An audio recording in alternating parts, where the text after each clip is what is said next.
અગર તમે અમારા પર આક્ષેપ કરો છો, તમે પોતે સાંસદ તરીકે કરો છો, તો તમારી પાસે પૂરતા પુરાવા હોવા જોઈએ.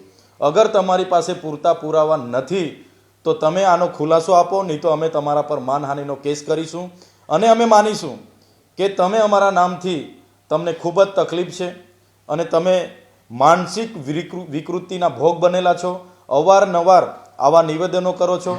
થોડા દિવસ પહેલાં તમે નિવેદન કર્યું હતું કે ચૈતર વસાવા અને દર્શનાબેન દેશમુખ બંને એકબીજાને સમાંતર સપોર્ટ કરે છે અને આ કામ કરે છે.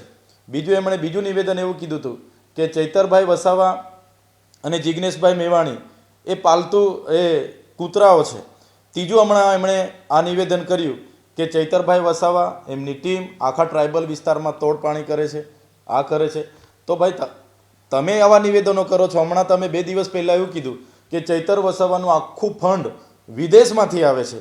તો હું સાંસદને કહેવા માગું છું, તમે 7 ટર્મના સાંસદ છો, 30 વર્ષથી ગુજરાતમાં તમારી સરકાર છે, કેન્દ્રમાં તમારી સરકાર છે, પોલીસ તમારી છે, અધિકારીઓ તમારા છે. તમારા પર કોઈ પુરાવા હોય તો અમારા પર કાર્યવાહી કરાવો અને તમારા પર પુરાવા નહીં હશે તો અમે ટૂંક સમયમાં તમારા પર કાર્યવાહી કરવાના છે. અને તમે માનસિક મનોરોગના બીમાર છો એવું અમને લાગે છે.